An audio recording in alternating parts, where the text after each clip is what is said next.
ഇന്നൊരു നാടൻ beef cutlet ആണ് ഞാൻ ഇവിടെ ഉണ്ടാക്കി കാണിക്കുന്നത്. കുറച്ച് ബീഫ് ഉണ്ടെങ്കിൽ വളരെ പെട്ടെന്ന് ഉണ്ടാക്കിയെടുക്കാൻ പറ്റുന്ന നല്ലൊരു ഈവനിങ് സ്നാക്കാണ് ബീഫ് കട്ട്ലറ്റ്.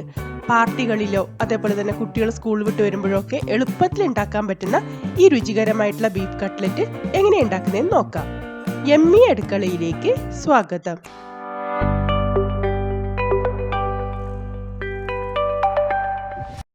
കട്ട്ലറ്റ് ഉണ്ടാക്കാനായി ഞാനിവിടെ 300 ഗ്രാം എല്ലില്ലാത്ത ബീഫ് കഷ്ണങ്ങളാണ് എടുത്തിട്ടുള്ളത്.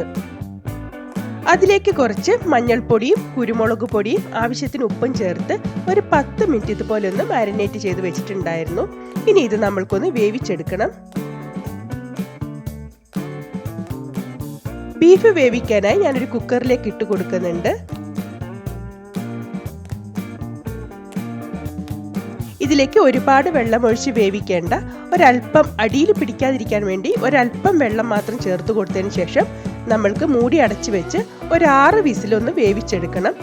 വേവിച്ചെടുത്ത ബീഫ് തണുത്തതിന് ശേഷം മിക്സി ജാറിലിട്ട് ഒന്ന് ക്രഷ് ചെയ്തെടുത്തതാണിത്. ഒരുപാട് അരഞ്ഞു പോവാതെ ചെറുതായിട്ടൊന്ന് പൊടിച്ചെടുത്താൽ മതിയാവും. അതേപോലെ തന്നെ മീഡിയം സൈസിലുള്ള 2 ഉരുളക്കിഴങ്ങ് പുഴുങ്ങി പൊടിച്ചെടുത്ത് വെച്ചിട്ടുണ്ട്.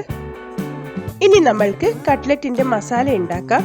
അതിനുവേണ്ടി ചൂടായ ഒരു പാനിലേക്ക് 3 ടേബിൾ സ്പൂൺ എണ്ണയാണ് ഞാൻ ഇവിടെ ചേർത്ത് കൊടുക്കുന്നത്. എണ്ണ നന്നായി ചൂടായി വരുമ്പോൾ ഇതിലേക്ക് 1 ടീസ്പൂൺ പെരിഞ്ജീരകം ഇട്ട് പൊട്ടിച്ചെടുക്കുക. പെരിഞ്ജീരകം നന്നായി ഒന്ന് പൊട്ടി വരുമ്പോഴത്തേക്കും ഇതിലേക്ക് 2 മീഡിയം സൈസിലുള്ള സവാള ഇതുപോലെ പൊടിയായി അരിഞ്ഞത് ചേർത്ത് കൊടുക്കുക. കൂടെ തന്നെ 1 ടേബിൾ സ്പൂൺ ഇഞ്ചി വെളുത്തുള്ളി പച്ചമുളക് ചതച്ചതും കൂടെ ചേർത്ത് കൊടുക്കുക. അതേപോലെ തന്നെ ഒരു തണ്ട് കറിവേപ്പില പൊടിയായി അരിഞ്ഞത് ഇതുപോലെ ഒന്ന് ചേർത്ത് കൊടുക്കുക.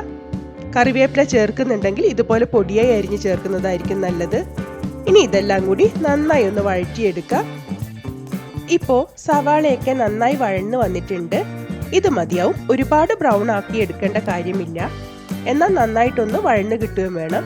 ഇനി ഇതിലേക്ക് നമ്മൾക്ക് മസാലപ്പൊടികൾ ചേർത്ത് കൊടുക്കാം. 1 ടീസ്പൂൺ കാശ്മീരി മുളക് പൊടി, 1 ടീസ്പൂൺ കുരുമുളക് പൊടി. നമ്മൾ ഓൾറെഡി ബീഫ് വേവിച്ചപ്പം മഞ്ഞൾപ്പൊടിയും കുരുമുളക് പൊടിയും ചേർത്താണ് വേവിച്ചത്. അതുകൊണ്ടാണ് വീണ്ടും മസാലയിലേക്ക് മഞ്ഞൾപ്പൊടി ചേർത്ത് കൊടുക്കാത്തത്. അതേപോലെ തന്നെ 1.5 ടീസ്പൂൺ ഗരം മസാല. ഇത്രയുമാണ് ബീഫ് കട്ട്ലറ്റിനായിട്ടുള്ള മസാലയായിട്ട് ഞാനിവിടെ എടുക്കുന്നത്. ഇനി ഇതെല്ലാം കൂടി നന്നായി ഒന്ന് വഴറ്റി കൊടുക്കുക.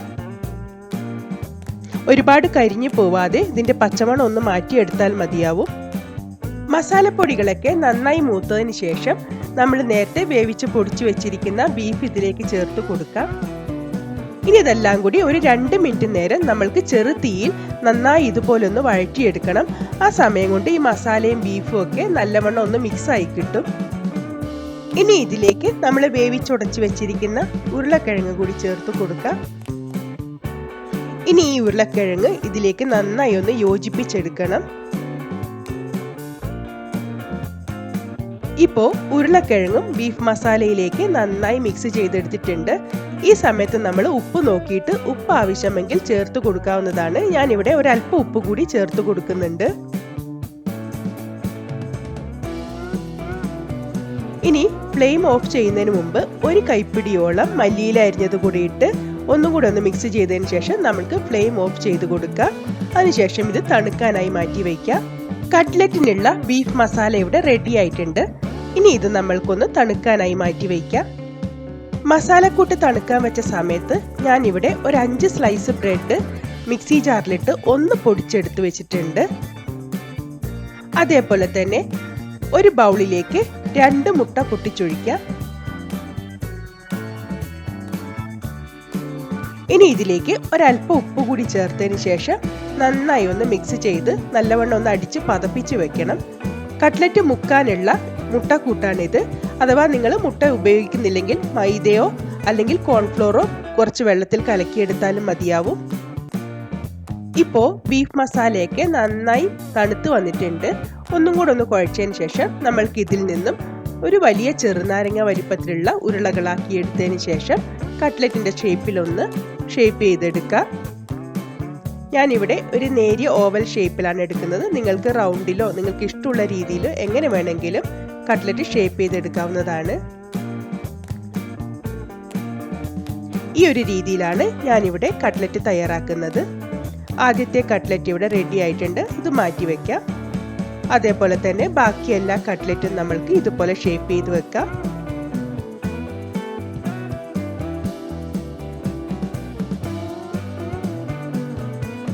കട്ട്ലറ്റ് എല്ലാം ഞാനിവിടെ ഷേപ്പ് ചെയ്ത് വെച്ചിട്ടുണ്ട്. ഇനി ഇത് ഓരോന്നും നമ്മൾ നേരത്തെ അടിച്ചു വെച്ചിരിക്കുന്ന മുട്ടക്കൂട്ടിൽ മുക്കി ബ്രെഡ് ക്രംസിലൊന്ന് പൊതിഞ്ഞെടുക്കാം. ഓരോ കട്ട്ലറ്റും എടുത്ത് ഇതുപോലെ മുട്ടക്കൂട്ടിലൊന്ന് മുക്കിയതിന് ശേഷം ബ്രെഡ് പൊടിച്ചതിലൊന്ന് പൊതിഞ്ഞെടുക്കാം.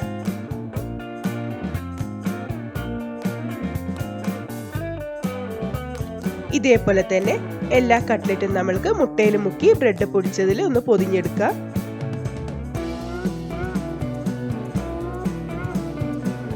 കട്ട്ലറ്റ് എല്ലാം ഇവിടെ ഫ്രൈ ചെയ്യാൻ തയ്യാറാക്കി എടുത്തിട്ടുണ്ട്. ഇനി ഇത് നമ്മൾക്ക് ചൂടായ എണ്ണയിലിട്ട് വറുത്ത് കോരിയെടുക്കാം. നന്നായി ചൂടായ എണ്ണയിലേക്ക് നമ്മൾക്ക് കട്ട്ലറ്റ് ഓരോന്നായി ഇട്ട് കൊടുക്കാം. ഒരുപാട് കൺജസ്റ്റഡ് ആയിട്ടിടാതെ കുറച്ച് സ്ഥലം വിട്ട് വേണം നമ്മൾക്ക് ഇതുപോലെ ഒന്ന് കട്ട്ലറ്റ് ഇട്ട് കൊടുക്കാൻ. അതേപോലെ തന്നെ എണ്ണ നല്ല ചൂടും ഉണ്ടായിരിക്കണം, അല്ലെങ്കിൽ പൊട്ടിപ്പോവാൻ ചാൻസ് ഉണ്ട്. ഒരു ഭാഗം നന്നായി മൊരിഞ്ഞു വന്നതിന് ശേഷം നമ്മൾക്ക് തിരിച്ചിട്ട് കൊടുക്കാം.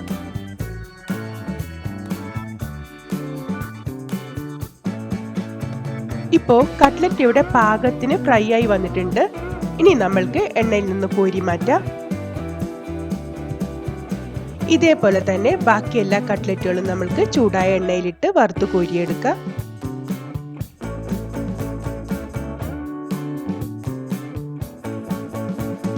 വളരെ ടേസ്റ്റി ആയിട്ടുള്ള നാടൻ ബീഫ് കട്ട്ലറ്റ് ഇവിടെ റെഡി ആയിട്ടുണ്ട്. നിങ്ങളും ഇതേപോലെ തയ്യാറാക്കി നോക്കൂ. എല്ലാവർക്കും എന്തായാലും ഇഷ്ടപ്പെടുന്നതായിരിക്കും.